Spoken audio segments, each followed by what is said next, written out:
I could have sworn this place opened up at 8 a.m. Didn't you tell me you were originally from New York City? Wait a minute. How can I be fired? I've been doing a great job. Have you ever found yourself at odds with some long-held belief? If so, this video will shed some light on that phenomenon.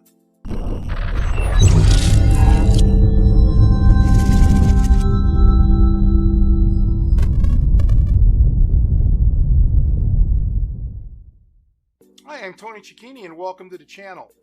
You know, one of the obstacles that we run into in training is called cognitive dissonance. And that term was coined in the 1950s by psychologist Fetzinger. So what is cognitive dissonance? Well, simply put, it's your uncomfortability when two pieces of your knowledge base conflict with one another. Now rest assured, we've all encountered cognitive dissonance many times in our life. And usually it's not a big deal. Like for example, you're sitting at home, you're getting ready to go out, you spill something on your shirt, or you might get upset, and then you think, well, you know what, I don't have time to clean this. I'm just going to put on a fresh shirt, and there, the problem is solved. But sometimes, it's a little bit more difficult than that. Let's say you smoke cigarettes. You know that there's a good chance that it may lead to cancer, but you smoke anyway. And you kind of rationalize it by saying, well, you know what, smoking cigarettes calms me down, or if I quit smoking cigarettes, I'm liable to gain a lot of weight. Cognitive dissonance in itself isn't really bad. However, look at it like touching a hot stove. You should learn from that not to do it again. And as it relates to cognitive dissonance, you should also learn not to repeat the events that are causing the disharmony. However, many people don't learn from their dissonance, and it can create problems down the line, and we're talking serious problems.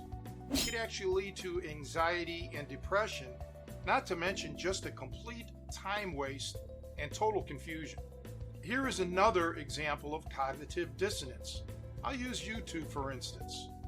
Because there's a plethora of videos on a wide subject matter, you may get conflicting information on the subject that you're trying to research.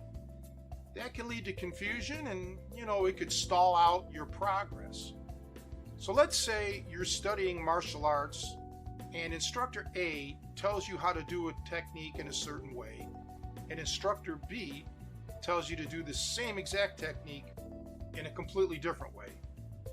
Now you're coming up to cognitive dissonance in a very big situation. Obviously, the best way to make progress in your training is to avoid conflict as much as possible. Do all your research up front. Get all the conflicts settled before you embark on this learning process. I guarantee you it's going to speed up a lot of things and make the learning experience far more pleasurable. Now, to be sure, questions are going to arise when you're training, and that's normal. My advice again is to talk to your instructor and ask him or her not only for answers, but a thorough explanation. Hopefully this will quench your thirst for that knowledge. Fetzinger's theory basically states that we want to hold all of our attitudes and behavior in harmony and avoid disharmony, which is our dissonance. He called this the principle of cognitive consistency, and that's something that we should really strive for. Now, how each and every one of us approaches that is an individual choice, which leads to personal distinction. I can tell you as a coach, I've gotten constant questions from people telling me, well, such and such does things this way, such and such does things that way. And basically, all I can do as an instructor is lay out my theory and say, look, here's the reason why you should do it this way. And let me show you, or tell you at least, why their way is not adequate.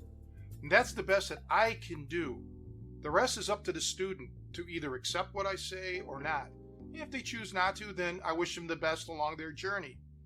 But I want to let you know as a student that it's okay to approach things with a slight bit of confusion. It's how you rectify that matters. And the quicker that you can get rid of that dissonance, the better. Now, further along the way, eventually I'll be making videos on more self-defense oriented stuff, and you'll learn how to use cognitive dissonance as a weapon. Well, I certainly hope you enjoyed this video. It was my pleasure making it for you. If you did enjoy it, please think about hitting the like button and the subscribe button and ring that bell so you can get updates on future videos. As always, it's great talking to you. See you real soon.